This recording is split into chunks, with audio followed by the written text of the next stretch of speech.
আসসালামু আলাইকুম। আজ আমি এক্সপ্লেন করতে যাচ্ছি 2018 সালে রিলিজ হওয়া একটি অসাধারণ মুভিটির নাম কাফির। তো মুভির শুরুতে আমরা একটি বাড়ি দেখতে পাই, যে বাড়িতে থাকে একটি কাপল যাদের নাম হারমান ও শ্রী। তাদের দুটি বাচ্চাও রয়েছে যাদের নাম অ্যান্ডি আর ডায়না। তো এরপর শ্রী যখন রান্নাঘরে খাবার বানাচ্ছিল তখন হারমান ঘরে বসে পিয়ানো বাজিয়ে গান করছে, আর হঠাৎ করেই শ্রীয়ের নজরে আসে জানালার বাইরে কোনো একটি মহিলা ঝোপের আড়ালে দাঁড়িয়ে তাকে উকি মেরে দেখছে।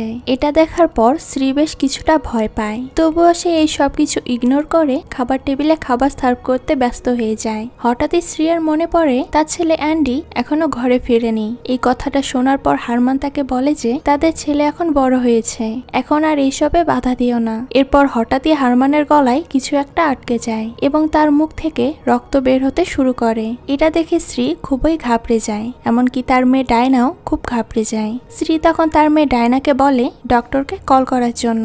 যতক্ষণে তারা ডক্টরকে ডাকছিল তখনই হারমানের মুখ থেকে একটি কাচের টুকরো বেরিয়ে আসে, আর তার অবস্থা খুবই খারাপ হতে থাকে।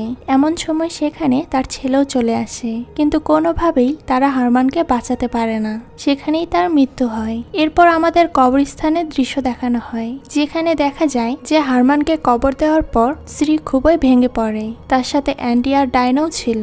কবর দেওয়ার পর যখন তারা বাড়িতে ফিরে তখন তার আশেপাশের সমস্ত প্রতিবেশী এক এক করে বাড়ি চলে যায়। এরপর শ্রী যখন তার নিজের রুমে যায় তখন সে দেখে টেবিলের উপরে সেই কাচের টুকরোটি রাখা রয়েছে, যেটা হারমানের গলা থেকে বেরিয়েছিল। শ্রী সেগুলোকে যত্ন করে তার কাছে রেখে দেয়, কারণ এইগুলোই এখন তার কাছে শুধুই স্মৃতি। তো এরপরে সিনে আমরা দেখতে পাই শ্রী নিজের বাড়ির লোকেদের জন্য খাবার বানাচ্ছিল, আর সাথে তার মেয়ে ডায়নাও ছিল। শ্রী তাকে বলে যে মৃত্যুর পরও 40 দিন সেই মানুষের আত্মা আমাদের সাথেই থাকে, তার মানে তোমার বাবাও আমাদের খুব কাছাকাছি রয়েছে।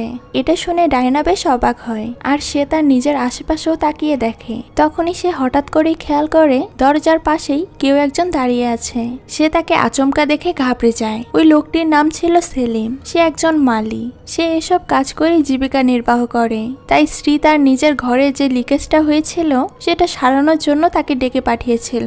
শ্রী যখন তাকে জিজ্ঞেস করে আমার কাজটা কি হয়ে গিয়েছে, তখন সেলিম বলে আমি সেই কাজটি কালকেই করে দিয়েছি। এটা বলে সে সেখান থেকে চলে যায়। তো লোকটি চলে যাওয়ার পর এত ছোট কাজের জন্য মানুষ ডাকার কি প্রয়োজন, অ্যান্ডি তো পারে এসব কাজ করে দিতে। তখন তার মা বলে আসলে সেলিম এসেছিল কিছু কাজের সন্ধানে, তাই তাকে আমি এই কাজটা দিয়েছিলাম। তো এরপরে আমরা দেখতে পাই অ্যান্ডি তার গার্লফ্রেন্ডকে নিয়ে বাড়িতে আসে। তার গার্লফ্রেন্ডের নাম ছিল জুই। তারা সবাই মিলে একসাথে ডিনার করতে বসবেই তার ঠিক আগেই অ্যান্ডি একটি মিউজিক প্লে করে, যেটা শোনার পর শ্রী তখনই সে মিউজিকটি অ্যান্ডিকে বন্ধ করতে বলে। অ্যান্ডি তখন তার মাকে বলে অনেকদিন ধরেই বাড়িটা খুবই শুনশান হয়ে গিয়েছে, বাড়িতে আর কোনো মজাই হয় না, তাই আমি চাইছিলাম যদি মিউজিক চালিয়ে পরিবেশ কিছুটা নর্মাল করা যায়। শ্রী কোনোভাবে রাজি হয় না। সে তখনও বলে এই মিউজিকটা বন্ধ করতে। অ্যান্ডি আর কথা না বাড়িয়ে মিউজিকটা বন্ধ করে দেয়। তখন তার গার্লফ্রেন্ড তার কাছে এসে তাকে জিজ্ঞেস করে তুমি মিউজিকটা কেন অফ করে দিলে? তখন অ্যান্ডি বলে এই মিউজিকটি আমার বাবার পছন্দের একটি মিউজিক ছিল, তাই আমার মা চায় না যে এই মিউজিকটা এখন বাড়িতে চলুক। তো এরপর আমরা দেখতে পাই বাইরে বৃষ্টি হচ্ছে, আর অ্যান্ডিরা সবাই মিলে একসাথে বসে ডিনার করছে। তখন এই ডায়না জুইকে জিজ্ঞেস করে যে তুমি আমার ভাইয়ের সাথে কি করে দেখা করলে, তোমাদের পরিচয়টাই বা কি করে হলো? তখন জুই তাকে বলে অ্যান্ডির সাথে আমার প্রথম দেখা ক্যাম্পাসে হয়েছে, আমি সেখানে ক্যাটারিং এর কাজ করি আমার মায়ের সাথে। তখনই আমরা দেখতে পাই অ্যান্ডির গলায় খাবার আটকে যায়, আর ঠিক একই রকম ভাবে সে হাসতে থাকে। এটা দেখার পর শ্রী খুবই ঘাবড়ে যায়। তার মনে পড়ে যায় তার হাজবেন্ডের কথা, কিন্তু অ্যান্ডির সেরকম কিছুই হয় না। এরপর রাতের বেলা অ্যান্ডি আর জুই যখন বসে গল্প করছিল তখন জুই তাকে জিজ্ঞেস করে যে তোমার বাবার মৃত্যু কিভাবে হয়েছিল। এই কথাটা শোনার পর অ্যান্ডি তাকে বলে আমার বাবার মৃত্যু হার্ট অ্যাটাকে হয়েছে, যার জন্য আমার মা একেবারেই ভেঙে পড়েছে।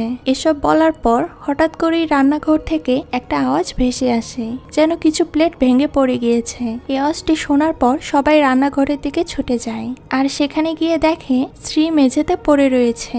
এরপর অ্যান্ডি আর ডায়না শ্রীকে ধরে রুমে নিয়ে যায়। শ্রী রুমে গিয়ে দেখে তার পায়ে একটা গোল কালো দাগ হয়ে গিয়েছে, যেটা দেখে শ্রী বেশ অবাক হয়ে যায়। আর তখনই দেখা যায় তার ঘরের পিয়ানোটি একা একাই বাজতে থাকে। এটা দেখার পর শ্রী প্রচন্ড ভয় পেয়ে যায় আর চিৎকার করতে থাকে।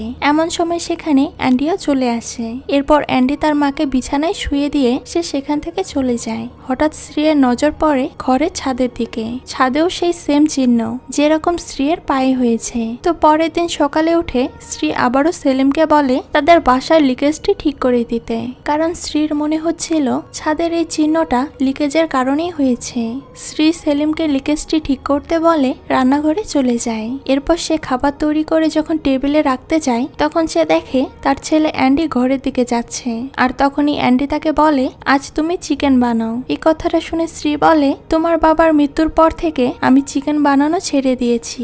আর এই কথাটা বলতেই সে অ্যান্ডির রুমের দিকে যায়। সেখানে গিয়ে সে দেখে রুমের মধ্যে কেউ নেই। তখনই সে খেয়াল করে বাইরে থেকে কিছু একটার আওয়াজ ভেসে আসছে।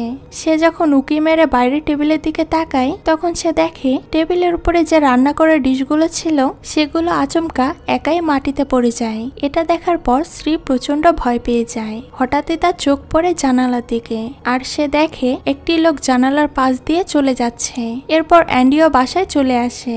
শ্রী অ্যান্ডিকে জিজ্ঞেস করে যে এর আগে তুমি কি রুমে এসেছিলে? অ্যান্ডি তখন বলে না, আমি এই মাত্রই বাসায় আসলাম। শ্রী বলে তাহলে যে চিকেন বানাতে বললে আমায়? অ্যান্ডি তখন বলে যে আমি তোমাকে কোনো কিছুই রান্না করতে বলিনি। আমার মনে হয় তুমি খুবই ক্লান্ত হয়ে পড়েছ, তুমি ঘরে গিয়ে বিশ্রাম নাও। এরপর অ্যান্ডি মাটিতে পড়ে থাকা খাবারগুলো পরিষ্কার করতে শুরু করে আর পরিষ্কার করতে করতে তার মাকে বলে আজকে জুই আসবে আর বাড়ি থেকে সে খাবার বানিয়ে নিয়ে আসবে, তাই আজকে কোনো কিছুই বানানোর দরকার নেই। এরপরে সিনে আমরা দেখতে পাই জুই তার বাড়ি থেকে নানান ধরনের খাবার বানিয়ে নিয়ে এসেছে আর শ্রীয়ের জন্য স্পেশাল ভাবে একটা চিকেন স্যুপও বানিয়ে এনেছে, যেটা খাওয়ার পর শ্রী খুবই প্রশংসা করতে থাকে। এরপর আমরা দেখতে পাই খাবার শেষ করার পর সবাই নিজেদের রুমে গল্প করতে থাকে আর তখনই আকাশে বিদ্যুৎ চমকাতে থাকে এবং বৃষ্টি শুরু হয়ে যায়। শ্রী জুইকে বলে আজকে বৃষ্টি হচ্ছে, তাই রাতে তুমি আমাদের বাড়িতেই থেকে যাও। এরপর ডায়না শ্রীকে নিয়ে গিয়ে তার রুমে শুয়ে দেয়। তখনই ডায়না খেয়াল করে তার মায়ের পায়ে সেই ক্ষতটি। ডায়না তার মাকে যখন এই ব্যাপারে জিজ্ঞেস করে তখনই শ্রী কোনো উত্তর না দিয়ে এক দৃষ্টিতে ঘরের ছাদের দিকেই তাকিয়ে থাকে। এর কিছুক্ষণ পর শ্রী বলে তোমার বাবার মৃত্যুর পর থেকে এই বাড়িতে কিছু অদ্ভুত ঘটনা ঘটছে।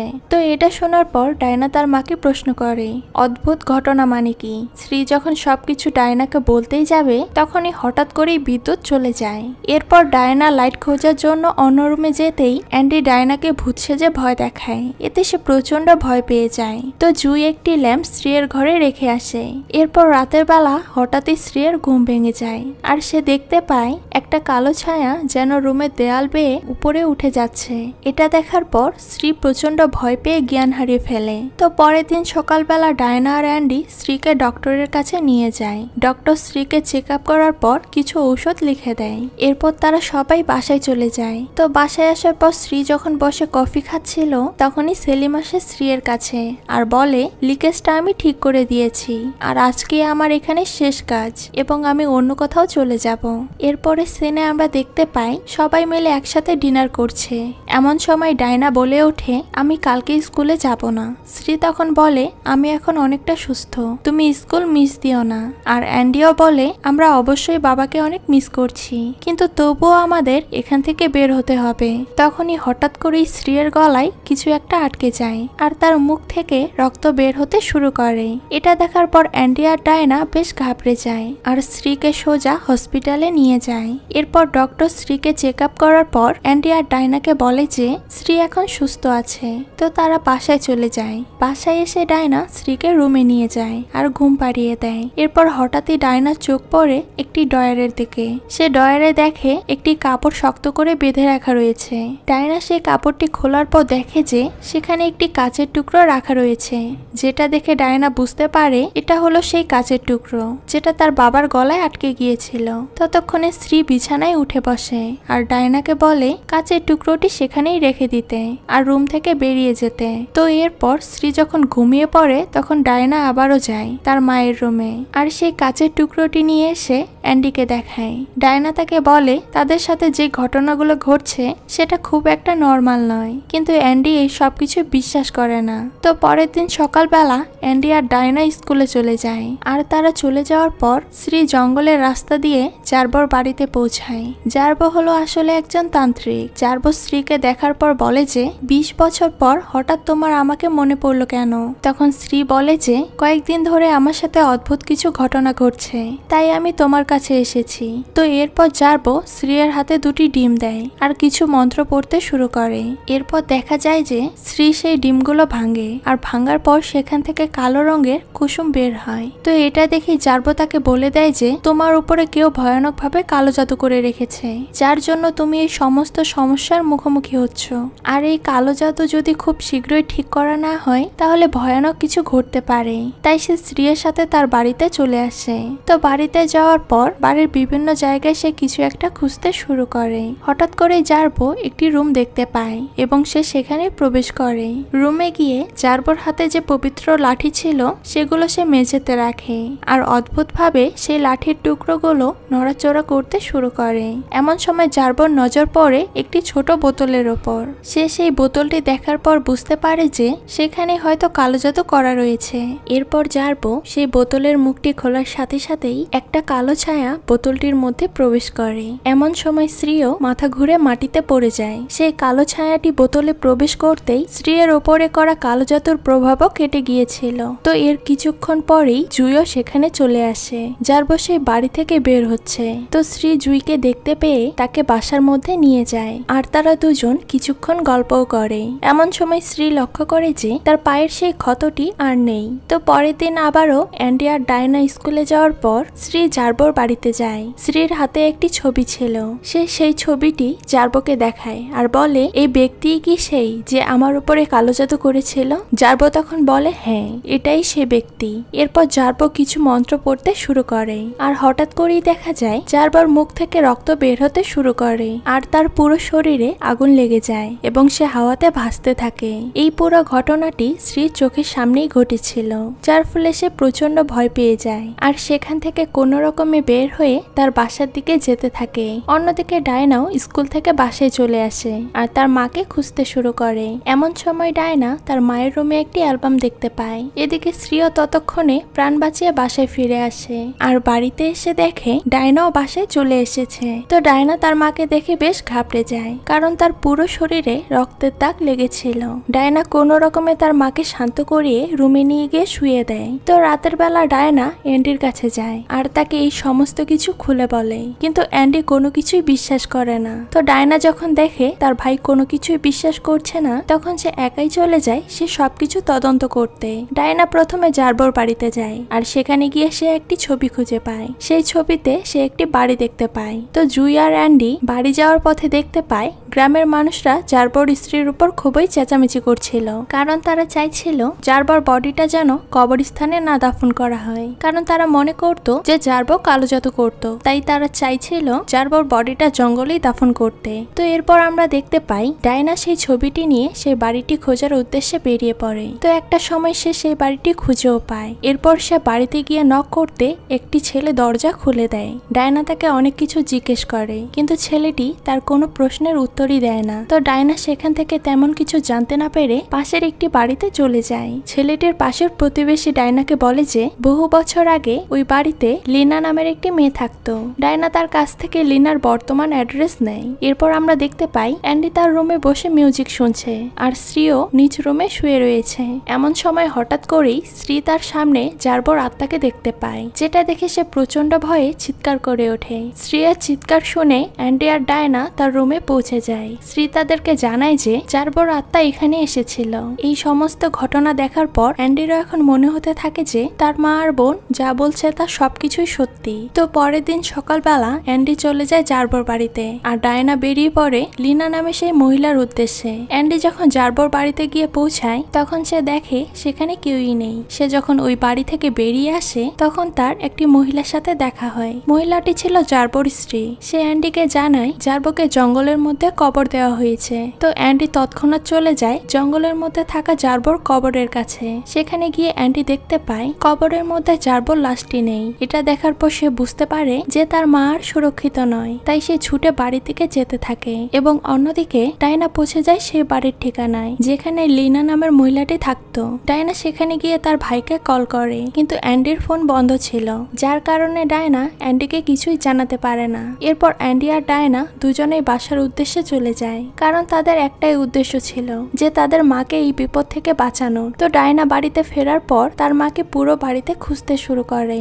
আর তখনই আমরা দেখতে পাই শ্রী তার নিজের রুমে হঠাৎ করেই জার্বোর আত্মাকে দেখতে পায়। জার্বো শ্রীকে বলতে থাকে যে গলায় ফাঁস দিয়ে মৃত্যুবরণ করতে। অন্যদিকে ডায়নার উপর কেউ একজন হামলা করে বসে। সে নিজেকে কোনোভাবে বাঁচানোর চেষ্টা করে, কিন্তু সে বাঁচাতে পারে না। অন্যদিকে অ্যান্ডিও বাড়িতে চলে আসে, আর বাড়িতে আসতেই সে জুইকে দেখতে পায়। জুইকে দেখার পর সে তাকে জিজ্ঞেস করে যে তার মা কোথায়। এতে সে বলে হয়তো তার মা তার রুমেই রয়েছে।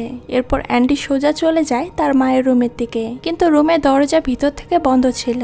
অ্যান্ডি দরজাটি কোনো রকমে ভেঙে রুমের ভিতরে চলে যায়, আর সেখানে গিয়ে দেখে তার মা রুমে নেই, কিন্তু ডায়না সেখানে জ্ঞান হারিয়ে পড়ে রয়েছে। অ্যান্ডি ডায়নাকে তার রুমে নিয়ে গিয়ে শুয়ে দেয়। এই সব কিছু দেখার পর জুই বলে এই বাড়িতে থাকা একদমই নিরাপদ নয়, তোমরা চাইলে আমার বাড়িতে থাকতে পারো। তো জুইয়ের কথা মতো অ্যান্ডি তার বোনকে নিয়ে তাদের বাড়িতে চলে যায়। এরপর অ্যান্ডি ডায়নাকে জুইয়ের রুমে শুয়ে দেয়, কারণ ডায়নার প্রচন্ড জ্বর ছিল। এরপর অ্যান্ডি জুই আর তার মা রত্নার সাথে ডিনার করতে বসে। তো ডিনার শেষে অ্যান্ডি হলে একাই বসেছিল। এমন সময় তার নজর পড়ে একটি অ্যালবামের উপর। এরপর সে যখন অ্যালবামটির কাছে যায় তখন সে সেখানে একটি ছবি দেখতে পায়, আর ছবিটির দিকে এক দৃষ্টিতেই তাকিয়ে থাকে। এরপর আমরা দেখতে পাই ডায়নার জ্ঞান ফিরে এসেছে, কিন্তু অ্যান্ডি তাকে বলে কিছুক্ষণ রেস্ট করতে। তো এমন সময় অ্যান্ডির চোখ যায় ডায়নার পাশে থাকা একটি ছবির দিকে। সেই ছবিটি হাতে নেয় আর দেখে সে একটু আগে অ্যালবামে যে ছবিটি দেখেছিল সেই ছবিটি আর ডায়নার কাছে থাকা ছবিটি একই। এটা দেখে সে বেশ অবাক হয়ে যায়। এরপর অ্যান্ডি ডায়নার মাথার কাছে একটি ডায়েরিও দেখতে পায়, যেটা খুলতেই সে দেখে রত্নার আসল নাম ছিল লিনা। তো এটা দেখার পর অ্যান্ডি বেশ ঘাবড়ে যায়। এরপর সে সেই বাড়িটি ঘুরে ঘুরে দেখতে থাকে। এমন সময় তার নজর পড়ে একটি বোতলের উপরে, যেমনটা সে এর আগে জার্বোর বাড়িতেও দেখেছিল। অ্যান্ডি কোনো কিছু না ভেবেই সে বোতলটি তার নিজের কাছে রেখে দেয় আর রুমে গিয়ে শুয়ে পড়ে। এমন সময় তার রুমে জুইয়ের মা লিনা আসে। তাকে দেখে অ্যান্ডি ঘুমের ভান করে শুয়ে থাকে। এরপর আমরা দেখতে পাই যে লিনা ঘরের বাইরে এসে তার রুমের দরজাটি বাইরে থেকে লক করে দিয়ে চলে যায়। এরপর অ্যান্ডি কোনো কিছু না ভেবেই জুইকে ডাক দেয় আর তাকে বলে কোনো রকম ভাবে ঘরের চাবিটা ম্যানেজ করে দিতে, কারণ তাকে এক্ষুনি ডায়নাকে নিয়ে এই রুম থেকে বেরিয়ে যেতে হবে। তো জুই অ্যান্ডির কথা মতো চাবিটি জোগাড় করে এবং দরজাটি খুলতে যায়। এমন সময় তাদের পিছনে লিনা চলে আসে আর এসেই জুইকে চর মারার একটা নাটক করে। এরপর আমরা দেখতে পাই যে জুই পিছন দিক দিয়ে এসে অ্যান্ডির মাথায় আঘাত করে, ফলে সে জ্ঞান হারিয়ে ফেলে। এরপরে দৃশ্যে আমরা দেখতে পাই জুই আর তার মা লিনা দুজনে মিলে অ্যান্ডি আর ডায়নাকে তাদের বেসমেন্টে হাত পা বেঁধে ফেলে রেখেছিল। তো অ্যান্ডির যখন জ্ঞান ফিরে আসে তখন সে লিনাকে বলে যে আমরা তোমার কি ক্ষতি করেছি, কেন তোমরা আমাদের সাথে এরকম করছো। এটা শুনে লিনা বলে যে তুমি কি ভাবো তোমার মা অনেক ভালো মানুষ, তোমার মায়ের জন্যই আমাদের পুরো পরিবারটি ধ্বংস হয়ে গিয়েছে। এরপর আমরা একটি ফ্ল্যাশব্যাক দেখতে পাই যেখানে দেখা যায় লিনা আর স্ত্রী দুজনই খুব ভালো বন্ধু ছিল। লিনা আর হারমানের মধ্যে একটি প্রেমের সম্পর্কও ছিল, যার ফলে লিনা প্রেগন্যান্টও হয়ে যায়। কিন্তু স্ত্রী এতটাই হারমানকে ভালোবেসে ফেলেছিল যার ফলে সে কোনো কিছু না বিবেচনা করে সোজা চলে যায় জার্বোর কাছে।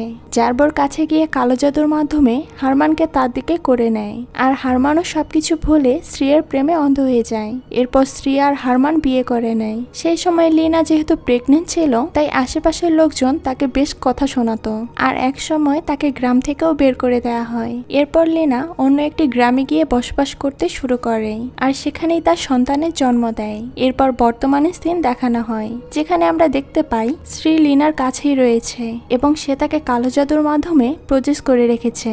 লিনার ইশারা মতো সে সমস্ত কাজ করছিল। এরপর দেখা যায় ডায়নার উপর লিনা কিছু ব্ল্যাক ম্যাজিক করছে, যার ফলে ডায়না গলায় ফাঁসি দিয়ে আত্মহত্যা করতে চায়, যেটা দেখে স্ত্রী আর অ্যান্ডি প্রচন্ড কান্না করতে থাকে আর লিনার কাছে ক্ষমাও চায়। কিন্তু লিনা সাফ জানিয়ে দেয় সে তাকে কোনোদিনও মাফ করবে না। লিনা ব্ল্যাক ম্যাজিক করে স্ত্রীকে জার্বোর কবরের কাছে পাঠিয়ে দেয়। এরপর স্ত্রী জার্বোর কবরে নিজেকে কবরস্থ করে ফেলে। বলে। এদিকে অ্যান্ডি তার হাতের বাঁধনটা কোনোভাবে খুলে ফেলে, আর খুলে ফেলেই সে ওই ঘর থেকে একটি কাপড়ের টুকরো খুঁজে পেয়েছিল, যে কাপড়ের টুকরোটি জুই আর লিনা ইউজ করেছিল। সে কাপড়ের টুকরোটি অ্যান্ডি সেই বোতলটির মধ্যে ঢুকিয়ে রেখেছিল। এরপর জুন যখন অ্যান্ডির পাশে আসে তখন অ্যান্ডি তাকে লাথি মেরে সরিয়ে দেয়, আর সেম কাজটিও সে লিনার সাথেও করে। এরপর অ্যান্ডি সে বোতলটি সোজা আগুনের মধ্যে ফেলে দেয়, কারণ এই কাপড়ের টুকরোটি মা আর মেয়ে দুজনেই ইউজ করেছিল, তাই তাদের সমস্ত ব্ল্যাক ম্যাজিক শেষ হয়ে যায়। এরপর অ্যান্ডি ডায়নাকে নিয়ে বাড়ির বাইরে চলে আসে। এরপর তারা দুজন তাদের মাকে জঙ্গলের মধ্যে খুঁজতে শুরু করে। এরপর অ্যান্ডি আর ডায়না তাদের মাকে জার্বোর কবরের মধ্যে খুঁজে পায় এবং তাকে কবর থেকে বাইরে বেরিয়ে আনে। তো এরপর সিনে আমরা দেখতে পাই কেউ একজন অ্যাম্বুলেন্সে করে জুই আর তার মা লিনাকে নিয়ে যাচ্ছিল। সেটা আর কেউ নয় বরং সেলিম ছিল। আর সেখানেই আমরা দেখি মা আর মেয়ের মধ্যে কারো একজনের আগুনে ঝলসে যাওয়া হাত বেরিয়ে রয়েছে। আর এই দৃশ্যটির মধ্য দিয়েই এই মুভিটি এখানেই শেষ হয়ে যায়। তো এই মুভিটি আপনাদের কাছে কেমন লেগেছে সেটা কিন্তু অবশ্যই কমেন্ট করে জানাবেন। আজকে এই পর্যন্তই, দেখা হচ্ছে নতুন কোনো ভিডিওতে। সেই পর্যন্ত সবাই ভালো থাকবেন। আল্লাহ হাফেজ।